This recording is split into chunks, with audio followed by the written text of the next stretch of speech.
오늘의 하나님의 말씀은 고린도전서 10장 1절로 11절 말씀, 제목은 하나님의 역사 거울이다 라는 말씀 가지고 함께 은혜를 나누시겠습니다.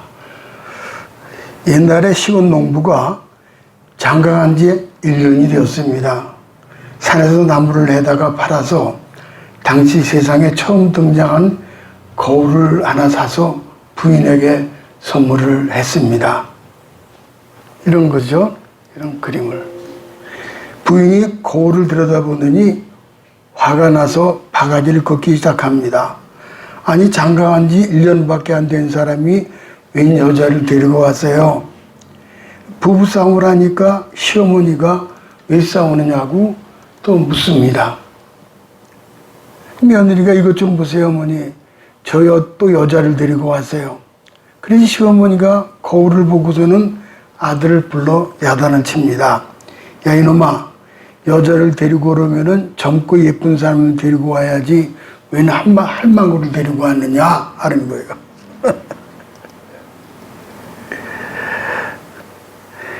집안이 난리가 나니까는 시아버지가 왜 집안이 이렇게 시끄럽소?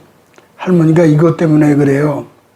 시아버지에게 거울을 주니까 시아버지가 보더니 아니, 영감이 우리 아들 쏙 빼닮았네? 그러는 거예요.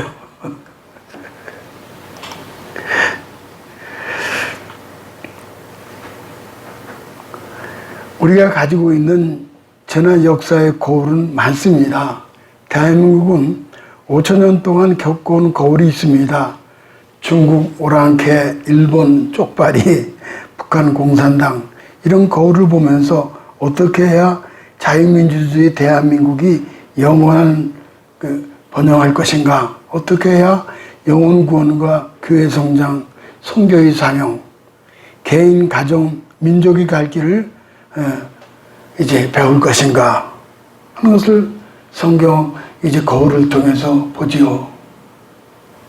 얼마나 그 오랑캐들, 쪽발이들, 또 저 북한 공산당들 다 겪었잖아요. 전부 이걸 거울 삼는 거죠. 이렇게 한반도 있으면은. 오늘 아침 일어나서 교회 오기까지 거울을 몇 번이나 보셨습니까? 아마 5번 이상은 거울을 보셨을 겁니다. 거울은 헬라어 티포스라는 말을 쓰는데 자국, 흔적, 모형, 원형 등등의 의미를 가지고 있습니다. 영어 성경에는 이그잼블이라고 그러죠. 곧 어떤 신뢰, 어떤 본보기 등입니다. 본문은 이스라엘 광야 40년을 지나는 동안 잘못을 신뢰로 들면서 거울로 삼으라고 주신 그런 교훈입니다. 6절로 11절 사이에 거울이 2번이 나옵니다. 볼까요? 이러한 일은 우리의 본보기, 거울이 되어 그들에게 일어나는 이런 일을 본보기, 거울이 되고 또한 말세를 만난 우리를 깨우치기 위하여 기록되었느니라. 거울을 보고 자신을 살피고 경계하는 것처럼 지난날 잘못을 보면서 고치고 바로 잡으라는 것이죠. 거울이 그런 역할을 하는 거죠. 지나간 역사는 살아있는 거울입니다. 부정부패를 저지르다가 무너진 사람이 헤아릴 수 없이 많죠. 술과 음란방탕에 패가망신한 사람들이 많죠. 이것은 거울을 보고 고치지 못했기 때문입니다. 오늘은 성경이 여러 가지 방면에서 우리의 허물을 보여주고 있으므로 이를 반면교사로 삼아야 할 것입니다. 첫 번째, 역사의 거울은 악과 우상숭배입니다. 2가지로 나누죠. 악이죠. 6절을 가볼까요? 다시 한번. 우리로 하여금 그들이 악을 즐겨하는 것 같이 즐겨하는 자가 되지 않게 하려 함이니.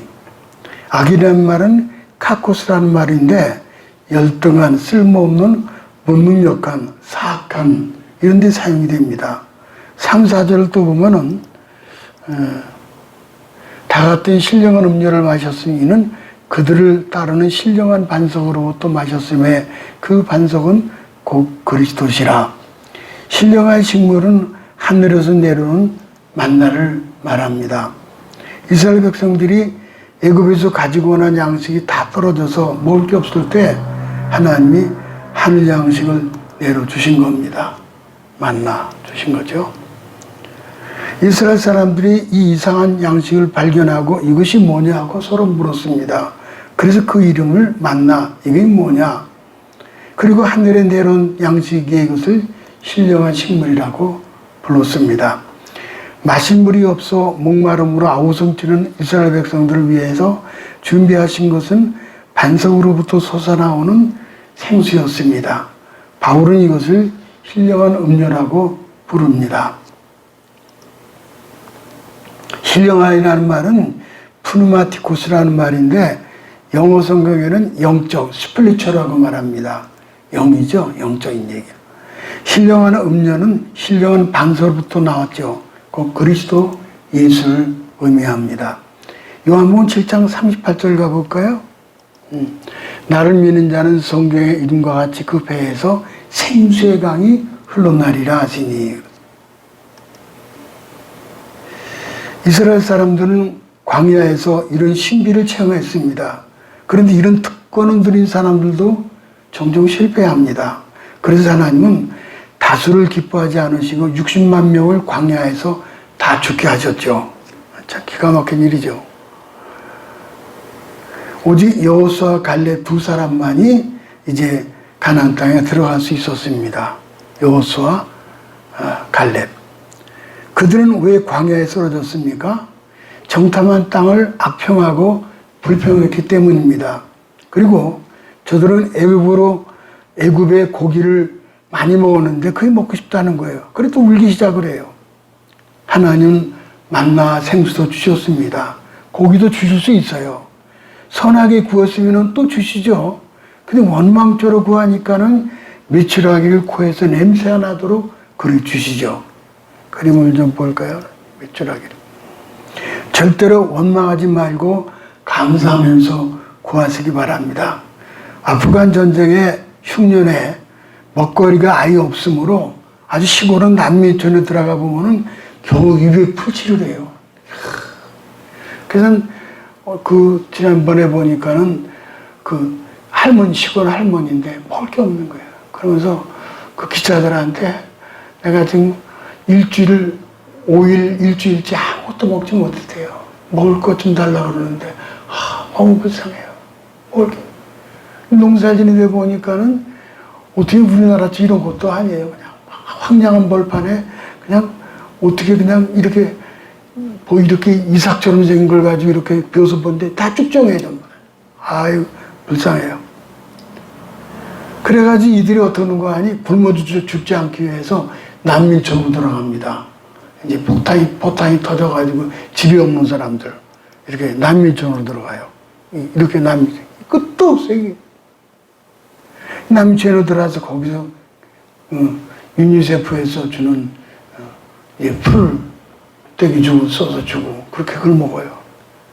이거 아이들 보세요. 얼마나 불쌍해. 우리나라 6.25때하고 똑같죠. 먹을 게 없어가지고 그냥 그릇 들고서 기다리는 거예요. 차례로. 한국은 거기에 비하면은요. 한국은 온통 먹방 시리즈. 먹방. 저도 잘 봅니다. 먹들이 먹방이라는 것이 있어요. 먹들이 먹방 보면은 삼형제가 뭘 먹는데 아주 그냥 잘 먹어야지. 먹을 게 지체는 얼렸죠. 그냥 아무튼 먹들이 먹방. 유명한 겁니다. 이번에 온 아프간 사람들은 한국은 참 살기 좋구나. 아마 그럴 거예요. 이번에 오신 분들이죠, 이분들. 먹거리. 이게 없어가지고 그냥 원망불평하고 그러죠. 감사 하나 받으면 버릴 것도 없고 다 주시는데. 그 다음에 우상숭배죠. 우상숭배. 7절 가볼까요? 그들 가운데 어떤 사람들과 같이 너희는 우상숭배하는 자가 되지 말라. 기록된 바 백성에 앉아서 먹고 마시며 일어나서 뛰논담과 같으니라. 이거는요, 출애굽기 32장의 금송아지 사건을 말씀하는 거예요. 금송아지 사건.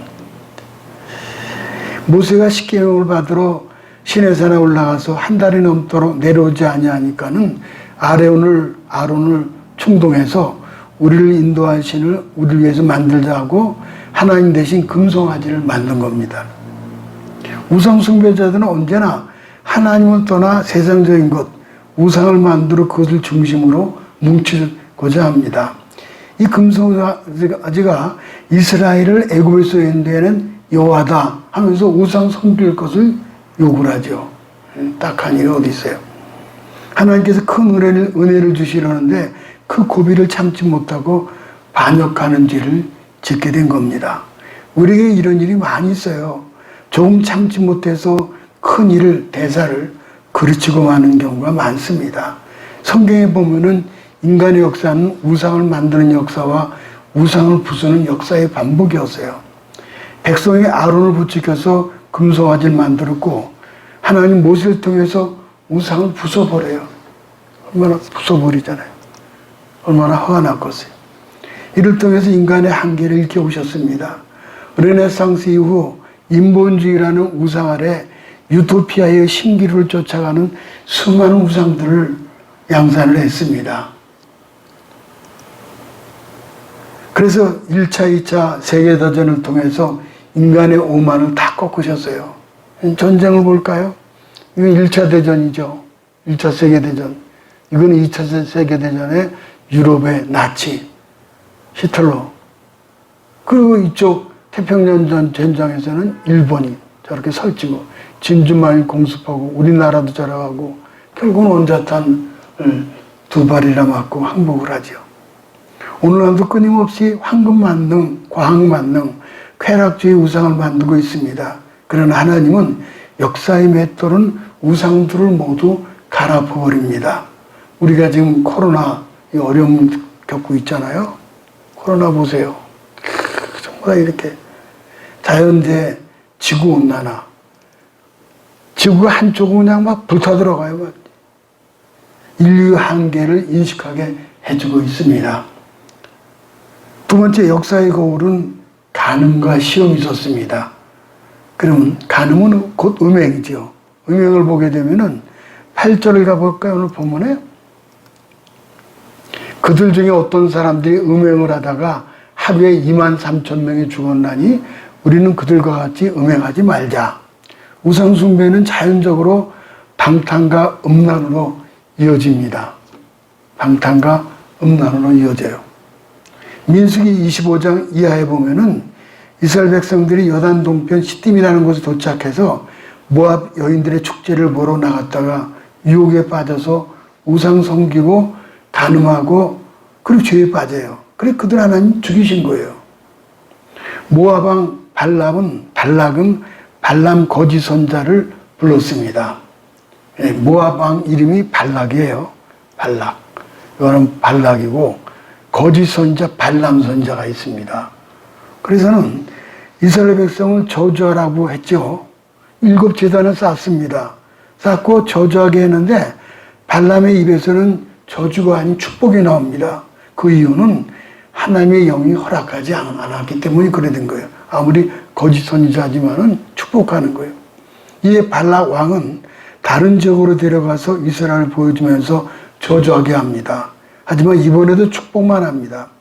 이에 발락이 노하여 위협할 때 발람은 저주를 안 하지만은 대신 저주받는 방법이 있다고 가르쳐 주는 거예요. 참 끔찍한 일은 저주받는 방법이 있다는 거예요.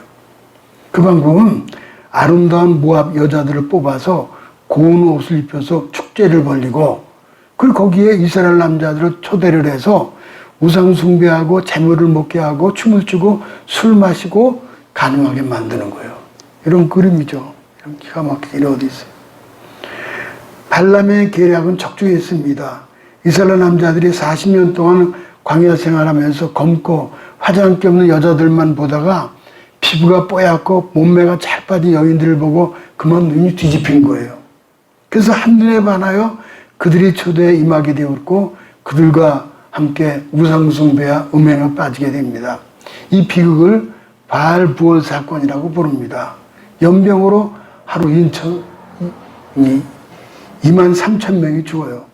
오늘날도 믿는 성도가 세상의 마음을 빼앗길 때 심판으로 인해 멸망하게 되는 겁니다. 한 남자가 새로 산 모자를 잃어버렸습니다. 모자를. 교회 가서 모자거리에 남의 것을 슬쩍하기로 했습니다. 이런 그림이죠. 목사님 설교 제목은 십계명이었는데 설교를 끝까지 듣고 난 후 남자는 목사님에게 이렇게 고백을 합니다. 목사님, 나는 모자를 잃어버렸기 때문에 다른 사람의 것을 훔쳐갈 생각으로 왔는데 목사님 설교를 듣고는 생각을 바꾸었습니다. 아, 목사님이 얼마나 반가워요. 아, 그러시냐고. 아, 그러면 도둑질 말라는 말씀에 은혜를 받고 생각이 변했군요. 아, 아닙니다. 간음하지 말라는 말씀을 듣고 양심에 찔렸습니다.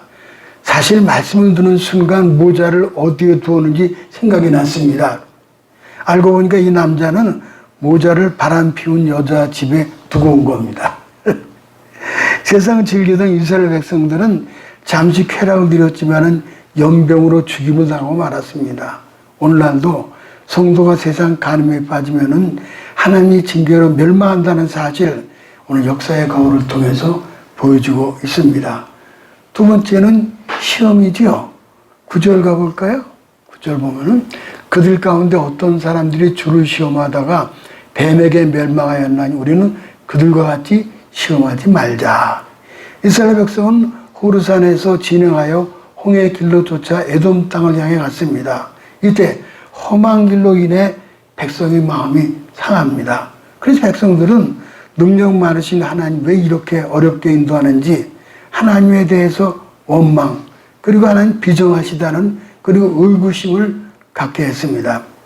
하나님 얼마나 참으시는지를 시험하고 사막에도 고기를 줄 수 있는지를 시험하고 물을 줄 수 있는지 시험하고 끊임없이 하나님 능력을 의심하는 거예요. 언제나 시험하는 마음은 원망과 함께 오고 그리고 하나님 인도에 순복하지 않습니다.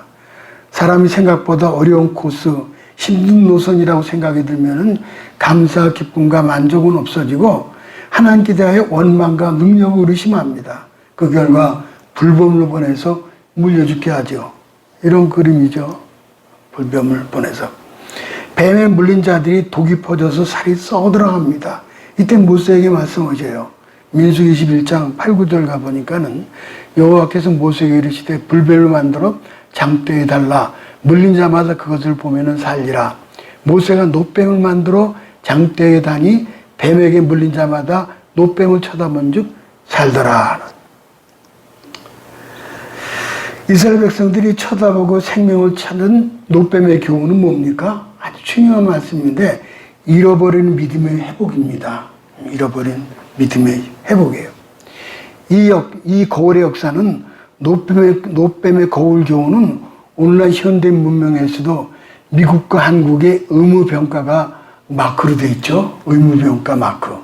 그러니까 미군들, 한국군도 마찬가지예요. 똑같아요. 의무병은 이런 마크를 달고 있습니다. 그러니까 이런 마크가 더 중요한 것이 아니라 이미 그 원망 불평하는 우리에게 질병이 찾아오고 또 사고가 오든지 무슨 일이 있었든지 잃어버린 믿음의 회복이에요. 다시 바라보는 때 잃어버린 믿음의 회복이다. 마지막 세 번째 역사의 거울은 원망과 불평입니다. 10절 가볼까요?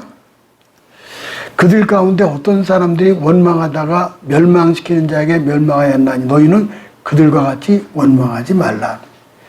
하나님을 원망하는 자들이 멸망했다고 말씀합니다. 원망하는 죄는 신앙인들이 보면은 아주 무서운 죄입니다. 원망은 감사를 빼앗아가 버리고 하나님을 향한 경배의 마음을 빼앗아가 버려요. 하나님 우리의 삶을 통해서 감사와 찬양과 경배 받으시길 원하시는데 원망 모두 다 빼앗아가는 거예요. 하나님 믿는다고 하면서 가장 비신앙적으로 사는 사람이 원망 불평입니다. 하나님 믿되 하나님 중심적으로 믿어야 원망하지 않습니다.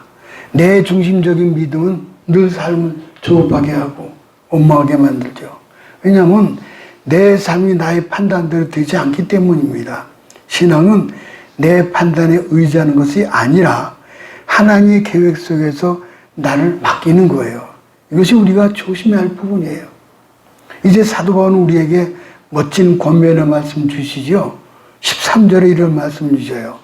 볼까요? 13절. 사람이 감당할 시험 밖에는 너희가 당한 것이 없나니 오직 하나님 미쁘사 신실하사 너희가 감당하지 못할 시험당을 허락지 아니하시고 시험당할 즈음에 또한 피할 길을 내사 너희로 능히 감당케 가게 하시느니라. 이스라엘 백성이 기적으로 홍해바다를 가르고 침례를 경험했잖아요. 또 이들이 자꾸만 애굽을 뒤돌아봅니다. 마치 롯의 처처럼 고린도 교인들이 하나님의 자녀로 부름받고 교회를 세웠지만은 예습관을 버리지 못하고 자꾸 뒤돌아본 거예요. 예습관을. 타락한 거예요. 우리가 하나님 백성으로 잘못된 삶을 살았어요. 때로는 넘어졌고 때로는 알면서도 죄를 범합니다. 늘 우리 속에 비열한 욕심이 살아있어요.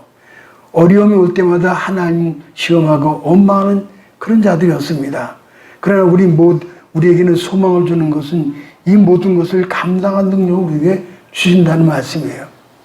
인도의 선교사라고 했던 스탠리 존슨은 자신의 일기장에 이렇게 기록을 했습니다. 초대교회 교인들은 폐허를 보지 않고 그 폐허 속에서 재건하시는 하나님을 보았다. 죄악에 팽배해가는 세상을 보지 않고 그 흑암 속에 활동하시는 하나님을 보았다. 어둠 속에 그들은 이미 아침을 보고 있었다. 참 귀한 일기예요. 스탠리 존슨. 아침을 보고 있었다는 거예요. 우리가 지금까지 고린도 교인들의 모습을 보면서 그들의 교만으로 인하여 넘어지고 질책받는 모습을 보았습니다. 하지만 그들이 넘어진 가운데서도 또 다른 소망을 보았습니다. 왜냐하면 그 모든 시험과 넘어짐을 통해서 하나님의 사람으로 훈련되기 때문이었습니다. 오늘 본문에 보면 우리가 주목할 것이 있습니다. 우리가 시험을 당하나 오직 하나님은 신실하다, 미쁘시다는 거예요. 우리가 시험 당할 쯤에 반드시 피할 길을 주신다는 거예요. 막다른 골목이 아니에요. 터널입니다. 반드시 지나갑니다. 우리가 시험을 당하나 능히 감당하게 하신다. 저는 중동 현대건설 현장에서 그 현대건설의 가장 높은 분이 정주영 회장이죠. 이분한테 많은 걸 배우죠. 그분이 쓰던 말씀이 있는데 이런 말씀 하셨어요. 시련은 있어도 실패는 없다. 참 굉장히 그 가슴에 와닿는 말씀이잖아요. 정주영 회장. 시련은 있어도 실패는 없다. 시련이 있죠. 얼마나 큰 시련. 그러나 실패는 없다는 거예요. 임자해봤나? 참 대단한 분이에요. 그렇습니다. 우리에게 시험이 오든 유혹이 오든 하나님 나에게 신실한 이유가 있습니다. 하나님께서는 우리에게 피할 길을 주셔요. 막다른 골목이 아닙니다. 또 다른 문을 열어놓으셔요. 피할 길을 내시는 분. 시험의 예를 들면은 운전면허 시험을 우리가 이제 다 보지 않았습니까? 근데 필기와 시기를 봅니다. 책으로 공부하기는 쉽죠. 외우면 되기 때문이에요. 하지만 그것을 적용하기 위해서는 실기로서 운전을 직접 배우고 적용을 해야 합니다. 이제 우리가 운전면허 시험장 가잖아요. 이렇게요. 처음 운전할 때 속도를 낼 수 없고 작은 접촉사고도 내고 주차하다가 차를 긋기도 하고 하지만 이런 실수의 과정을 지나야 위급한 상황에 대처하게 된다는 사실입니다. 그래서 종종 작은 사고들을 당하지만은 우리에게는 경각심 갖게 한다는 것을 깨닫게 됩니다. 운전하다 답답하게 하는 신호등, 또 신호를 위반했을 때 범칙금, 여기저기 숨어있는 과속 탐지기, 짜증스러운 과속 방지턱, 이게 나중에는 필요하다는 것을 알게 됩니다. 이런 작은 것은 우리의 삶을 통해서 깨달을 수가 있어요. 하지만 우리가 스스로 감당하기 어려운 큰 시험을 당할 때가 있어요. 작은 접촉사고가 아니라 혹여 인명사고가 났을 경우에는 이걸 어떡합니까? 또 이길 수 없는 질병이에요. 우리가 감당할 수 없는 질병 앞에 속수무책이에요. 그저 눈물만 흘릴 뿐이죠. 다 누구나 병원에 입원한 경험이 다 있죠. 이 보세요. 병원에 입원하고 있잖아요. 그런 상황에서 우리는 절망하는 가운데서도 하나님 의지할 수밖에 없는 나약한 존재임을 고백하게 되는 거예요. 지금 우리가 이해할 수 없고 감당할 수 없지만 우리를 인도하시는 하나님 분명히 계시고 우리를 인도해 가고 계십니다. 그리고 점점 더 하나님께 쓰임받을 만한 거룩한 성도로 만들어 가고 있다는 사실에 우리는 다시 한번 소망을 가질 수 있습니다. 윈스턴 처칠 이야기가 있습니다. 육군사관학교를 다닐 때 일입니다. 이 그림을 좀 볼까요? 전 깜짝 놀랐어요. 맨날 왼쪽에 윈스턴 처칠만 생각했지 젊었을 때 저렇게 했죠. 야, 젊었을 때 이랬어요. 윈스턴 처칠이. 근데 사관학교 들어갔죠. 근데 나이가 든가 이래 되는 거예요. 아이고 참 세월이 좀. 당시 사관생도는 외출하려면 반드시 훈육관에게 보고를 하고 외출 팻말을 꽂아놓고 나가게 되어 있습니다. 그 규칙을 지키지 않으면 퇴교를 당합니다. 그런데 어느 날 처칠이 실수로 팻말을 꽂아놓지 않고 나갔습니다. 그러다가 시내에서 말을 타고 순찰 중이던 훈육관을 발견한 거예요.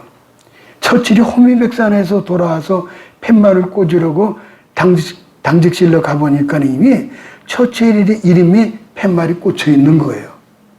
훈육관이 용서하고 다시 한번 기회를 준 겁니다. 처칠이 식은 땀을 닦으며 눈을 들어보니 훈육관이 바로 자기 앞에 딱 서 있더라는 거예요. 그 처칠은 한 번도 규칙을 어기지 않고 훈육관의 말에 100% 순종했다고 합니다. 우리 주님께서 우리를 용서해 주신 것은 다음에 또 같은 것을 행해도 용서해 주신다라는 말씀이 아니에요. 모든 것을 용서받았으니 이제는 그렇게 하지 말아라. 그거예요. 우리 지금 그런 기대를 갖고 계시는 거예요. 오늘 거울의 교훈을 받았으니 가슴에 새기시고 우리 중에 멸망 없이 거룩한 성도가 되시길 소망합니다. 모쪼록 하나님의 역사의 거울로 나를 이기고 세상을 이기는 주님의 선한 군사가 다 되시기를 주님의 이름으로 축복합니다.